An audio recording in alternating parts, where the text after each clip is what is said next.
আসসালামু আলাইকুম রহমতুল্লাহি ওবরাকাতু। আশা করছি আপনারা সকলে ভালো আছেন। আলহামদুলিল্লাহ, আমিও ভালো আছি। নাসিম অফিসিয়াল ইউটিউব চ্যানেলের পক্ষ থেকে আপনাদের সকলকে জানাই আন্তরিক মোবারকবাদ। উস্তাদের শিক্ষা নামক একটি ঘটনা আজকে আপনাদের সাথে আমরা শেয়ার করব। সুলতান নিজামুদ্দিন রহমতুল্লাহি আলাইহি এর সময়কালে এক হিন্দু সাধু বাস করতেন। তিনি এমন এক অভ্যাস করেছিলেন যে রোগীর উপর দৃষ্টি দিলেই রোগীর রোগ দূর হয়ে যেত। একবার সুলতান নিজামুদ্দিনের ভীষণ অসুখ হলো। তিনি মাঝে মাঝে অজ্ঞান হয়ে পড়তেন। জ্ঞান হওয়ার পর খাদেমগণ একবার আরজ করলেন, যদি অনুমতি দান করেন তবে অমক হিন্দু সাধকের কাছে আপনাকে আমরা নিয়ে যাব। তিনি দৃষ্টির মাধ্যমে রোগ দূর করেন।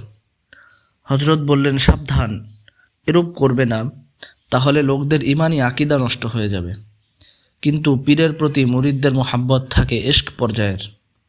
সুলতান নিজামুদ্দিন যখন আবার বেহুশ হয়ে পড়লেন, তখন মুরিদগণ এত পেরেশান হয়ে পড়ল যে তার খাট উঠিয়ে সাধুর বাড়িতে নিয়ে গেল এবং ভাবলেন এটা হজরতের ইচ্ছার বিরুদ্ধে হওয়া সত্ত্বেও তার কাছে আমরা ক্ষমা চেয়ে নেব। সাধু দেখল এত বড় ব্যক্তিত্ব তার বাড়িতে এসেছে। সাধু তখনই সব কাজ ফেলে দৃষ্টি ছুটে গেল তার দিকে। যে সুলতান নিজামুদ্দিন রহমতুল্লাহি আলাইহির খাটের কাছে যেতেই এবং তার দিকে দৃষ্টি পড়তেই তার রোগ এমনভাবে দূর হয়ে গেল যে সুলতান নিজামুদ্দিন একবারে উঠে বসলেন। মনে হলো যেন তার কোনো রোগই ছিল না। তিনি দেখলেন যে এটা হিন্দু সাধুর বাড়ি। তিনি বুঝতে পারলেন এরা আমার কষ্ট সহ্য করতে না পেরে আমাকে এখানে নিয়ে এসেছে। তাই কাউকে কিছু বললেন না। তিনি সাধুকে জিজ্ঞেস করলেন, তোমার মধ্যে এ শক্তি কিসের প্রভাবে সৃষ্টি হয়েছে? কোন আমলের মাধ্যমে এ যোগ্যতা অর্জন করেছ বলো দেখি। সাধু বলল, আমার মধ্যে শুধু একটি বস্তু আছে যা আমার উস্তাদ আমাকে শিক্ষা দিয়েছিলেন, আর সেটা হলো তিনি বলেছিলেন সব সময় নফসের বিরুদ্ধে চলবে। অর্থাৎ তোমার মন যে কাজটি করতে চায় সেই কাজটি করবে না, আর যেটি করতে চায় না সেটি করবে। এই একমাত্র অভ্যাসের কারণে আমার নফসের এমন শক্তি সৃষ্টি হয়েছে যার কারণে আমি তাসাররুফ করে রোগ দূর করে দিতে পারি।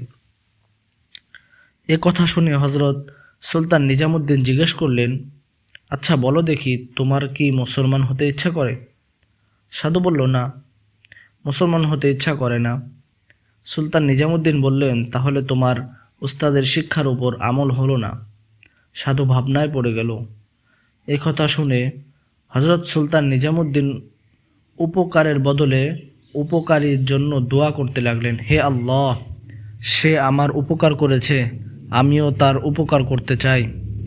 সে আমার শরীরের রোগ দূর করেছে, আমি তার অন্তরের রুহানি রোগ অর্থাৎ কুফরি দূর করতে চাই। তুমি আমাকে সাহায্য করো।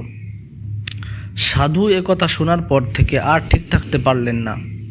একটি ঘূর্ণিঝড় খেয়ে গেল তার অন্তরে। তখন সে বলে উঠল, আল্লাহ ব্যতীত আর কোনো মাবুদ নাই। হজরত মুহাম্মদ সাল্লাল্লাহু আলাইহি ওয়াসাল্লাম তার বান্দা ও রাসূল। সুতরাং উপকারের বদলে উপকার বাস্তবায়িত হলো। সাধু মুসলমান হয়ে ইমানের সৌভাগ্য লাভ করলেন।